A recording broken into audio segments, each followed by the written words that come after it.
Salam sejahtera kepada Dr. Marsita dan rekan-rekan sekalian. Saya Evila Nejalas Justin Jeffrey akan membentangkan soalan tutorial bernomor 5, yaitu stratifikasi sosial adalah satu sistem penyusunan taraf manusia berasaskan pewarisan kedudukan sosial. Jelaskan.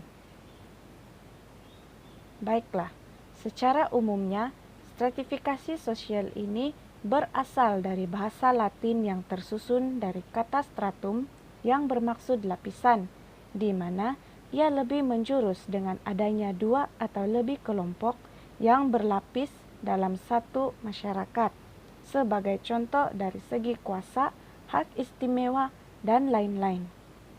Inti yang terdapat dalam stratifikasi sosial adalah perbezaan ekses golongan satu dengan golongan masyarakat lain dalam memanfaatkan sumber daya, di mana tahap kuasa dan hak istimewa individu bergantung kepada keanggotaannya dalam kelompok sosial dan bukan pada ciri pribadinya.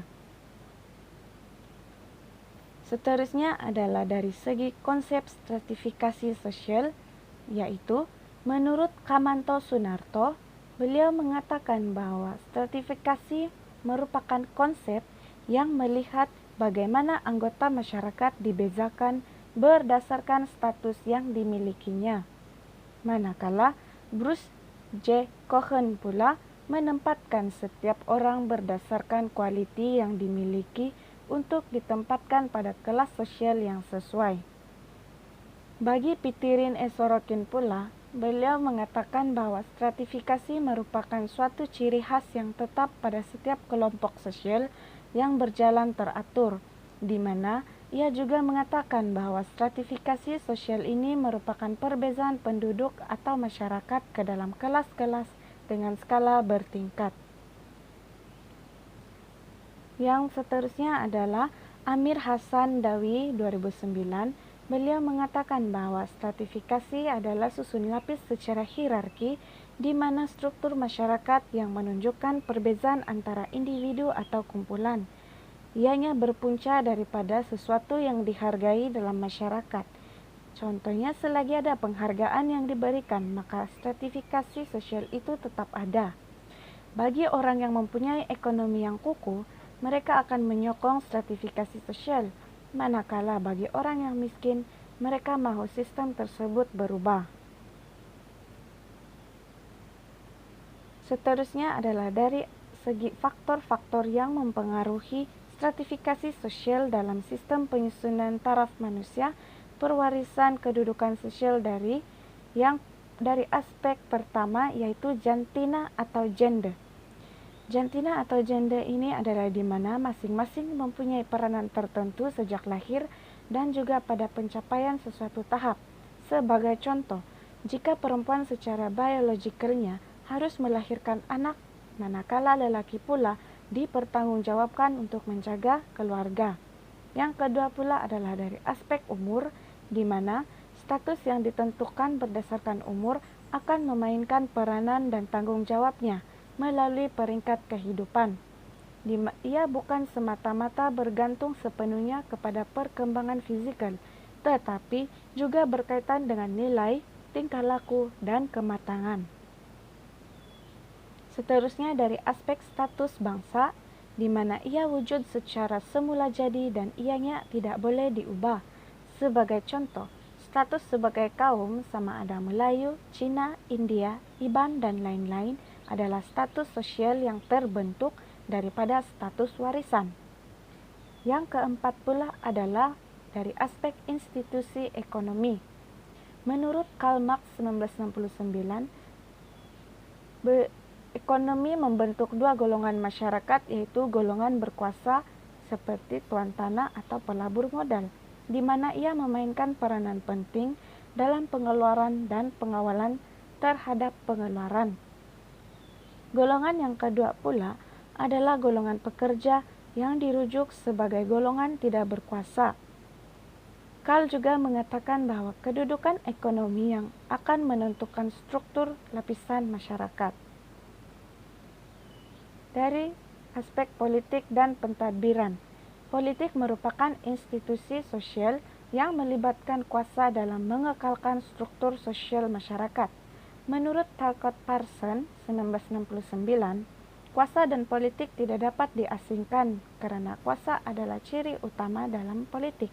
Pentadbiran pula dikendalikan oleh kuasa politik berdasarkan undang-undang yang terhasil dalam sistem kehidupan sosial. Ciri-ciri sistem politik yang pertama adalah sistem monarki, yaitu sistem pentadbiran beraja yang wujud dalam bentuk warisan, di mana raja mempunyai kuasa yang mutlak dalam membuat keputusan menurut Henslin 2007. Sistem yang kedua adalah sistem oligarki, di mana sistem tersebut merupakan sistem pentadbiran yang mempunyai kuasa kepada seseorang atau sesuatu golongan yang terdiri daripada golongan elit, menurut Youngberg 1982. Sistem yang seterusnya adalah sistem otoritarian, di mana sistem ini merupakan sistem pentadbiran sesuatu negara yang dimiliki oleh pemerintah yang dikenali sebagai diktator yang mengawal masyarakat berdasarkan undang-undang walaupun dalam bentuk paksaan.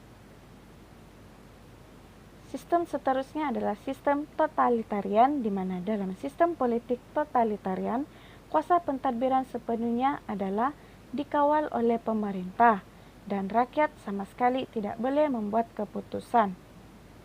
Seterusnya adalah melalui sistem demokrasi, di mana dalam sistem demokrasi, pihak pentadbir akan dipilih oleh rakyat berdasarkan amalan pilihan raya, di mana sistem ini adalah untuk semua orang ramai.